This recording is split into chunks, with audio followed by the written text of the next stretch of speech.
जितेन्द्रियः सर्वभूतात्मा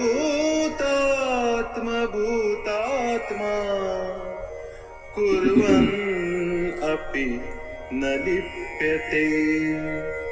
सर्वभूतात्मा कुर्वन् अपि न लिप्यते।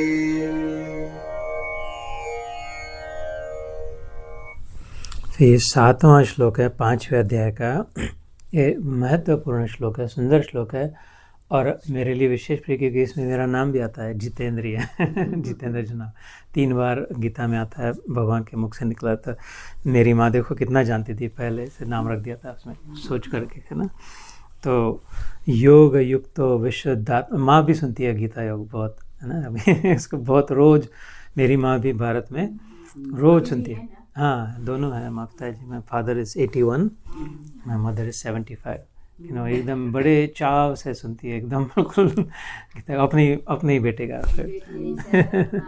नहीं।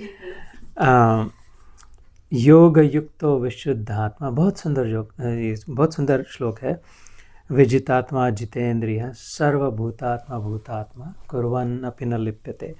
हिंदी में इसका है, जिसका मन अपने वश में है, जो जितेंद्रिय है और विशुद्ध अंतःकरण वाला है, तथा संपूर्ण प्राणियों का आत्मरूप परमात्मा ही जिसका आत्मा है, ऐसा कर्म योगी कर्म करता हुआ भी लिप्त नहीं होता।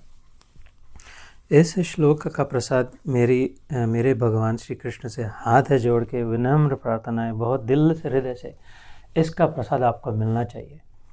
मेरी ये प्रार्थना है मेरे भगवान के चरणों में कि इस श्लोक का प्रसाद आपको मिलना चाहिए, है ना। तीसरी बार कह दे कि ऐसा करे मेरा कृष्ण, ऐसा करे, जिसने गीता गई, कि कैसा भी हो कि जल्दी से इस प्रसाद का श्लोक आपको मिल जाए। ये मेरे बहुत बहुत गहरी प्रार्थना है।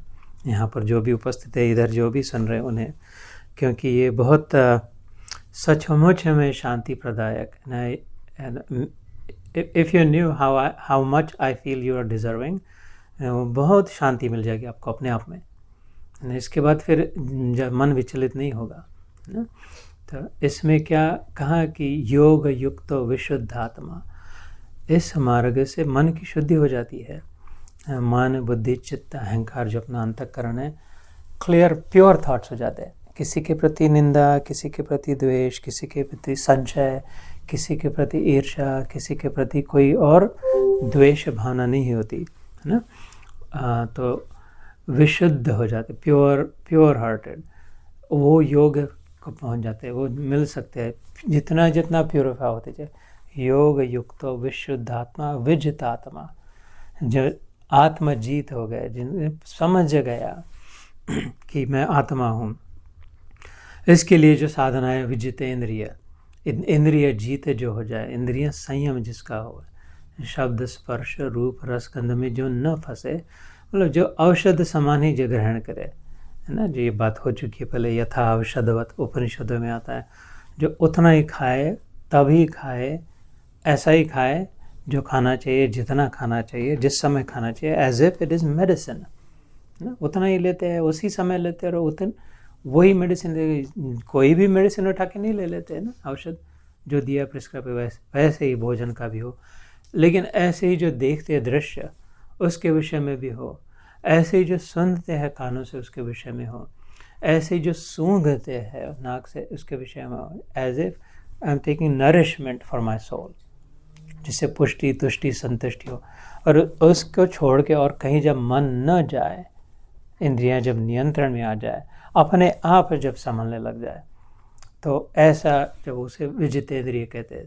तो योग युक्तो विशुद्ध आत्मा विजितात्मा जितेंद्रिय सर्वभूतात्मा भूतात्मा, जो clarity of thoughts, purity of mind जब हो जाए, तो उसी मन से, उसी आँखों से अलग कुछ रूप नहीं लेना पड़ेगा।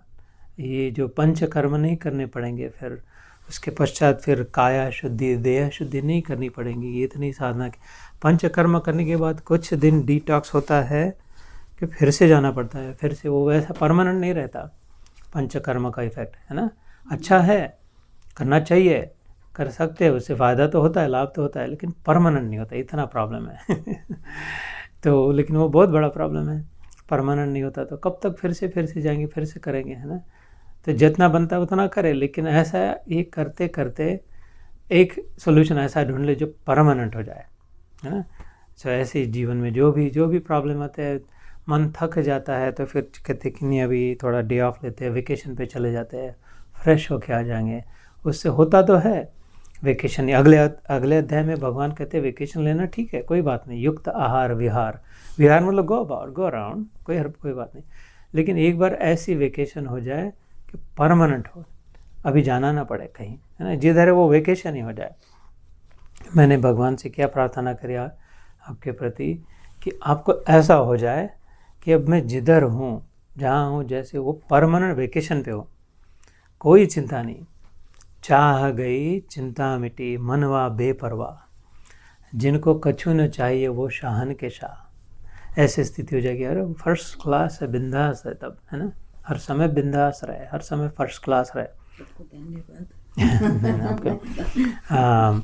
अरे मैं इसलिए भी कहते ये हो सकता है, और मेरा विचार, मेरे मन में विश्वास कि होगा आपके बारे में, क्योंकि and it's your purity that's prompting it. मेरा अपनी कोई शक्ति नहीं है, मेरा अपना कोई ज़्यादा समझ नहीं है, it's your purity that I am simply reflecting like a mirror. जो आईना जो दिखाता है, इतना सुंदर चेहरा दिखाता है आईने में, उसके अपना कुछ नहीं होता, उसने कुछ नहीं बनाया, है ना, वो तो खाली जो सामने है वो दिखा रहा है। ऐसे मैं केवल ऑनेस्टली कहता हूँ, इधर मैं केवल आईना बन के आता हूँ, आपको जो अच्छा लगता है वो आपकी अच्छाई आपको दिखाई दे रही है, इतना सच्ची बात है, इसको सत्य मान लें, बिल्कुल ना। इफ़ द मिरर सेड कि no you are the one who is beautiful Madhavi, it's not I who is making light, I'm simply reflecting, it's telling the truth, 100% truth। ऐसे ही माँ कहता हूँ कि ये अच्छाई आपकी है, that आपकी, मेरी, हाँ बस नहीं वो बात को समझे, इतने हल्के से न टाल देना। जो मैं कहता हूँ इसको ये करके हल्के से हटा मत देना, मैं आपके लिए कह रहा हूँ, मेरे लिए नहीं कह रहा हूँ ना, ताकि आप ये पक्की बैठे मन में और सोचे इस विषय में। तो तो उसके बाद क्या होगा, सर्वभूतात्मा भूतात्मा, सबों में, सब भूतों में, सब आकारधारियों में जो कोर है, जो उस आकार को चला रहा है, बोलवा रहा है, जो भी क्रिया कर रहा है, वो आत्मा जो है, जैसे मैंने ध्यान के समय कहा था उपनिषदों में कि चक्षु से चक्षु, श्रोत्र से श्रोत्र। तो उपनिषद कहते कि ये सोचना कि ये आंखें तो हड्डी मांस की बनी है, कैमरा है, इससे अंदर में जो आ रहा है वो समझ किसको रहा है कि ये तो इधर ये बहन बैठी है, इधर वो भाई बैठे, ऐसा है, ये इनकी तस्वीर, ये गुरु है, ये ऐसे है, ये भगवान है, जो भी। तो ये समझ कौन रहा है अंदर में, श्रोत्र मतलब कान, ये जो कानों से अभी जो सुनाई दे रहा है वो समझ कौन रहा है, चक्षु मतलब आंखें, इसके विषय में। और वही सब में है सर्वभूत आत्मा भूतात्मा, कुर्वन्नपि न लिप्यते, फिर वो कुछ भी करे, कोई भी कार्य करे न करे, कोई फर्क नहीं पड़ेगा, फिर पाप नहीं लगेगा, लेपायमान नहीं होगा, लिप्यते मतलब कीचड़ नहीं लगेगा, मैल नहीं लगेगा, इसकी चादर फिर मैली नहीं होगी ना, चादरिया झीनी रे झीनी जो कहता है ना, मैली चादर नहीं रहेगी, स्वच्छ की स्वच्छ, जैसे बच्चे जन्म हुआ था स्वच्छ थे ना उसकी चादर, उसके मन में कोई कपट नहीं था, उसके मन में कोई भेदभाव नहीं था, धीरे धीरे बढ़ने ऐसे फिर से हो जाएंगे। तो फिर आनंद ही आनंद, प्रेम ही प्रेम का अनुभव होगा। तो इसलिए फिर ये श्लोक, योग युक्तो विशुद्धात्मा विजितात्मा जितेंद्रिय सर्वभूतात्मा भूतात्मा कुर्वन् अपि, अपि मतलब इवन इफ, कुर्वन् मतलब डूइंग व्हाटएवर, न लिप्यते। ये अर्जुन को क्यों कह रहे हैं, क्योंकि तू अभी इनका हत्या भी करेगा, इनकी जान भी ले लेगा, तो अभी तेरे को इसका पाप नहीं लगेगा, क्योंकि उसके मन में बहुत विषाद था कि what if this, what if that.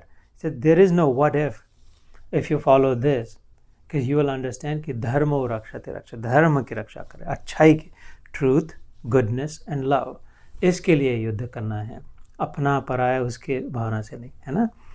तो दैट मेक सेंस राइट, तर्कबद्ध संबद्ध है। So we will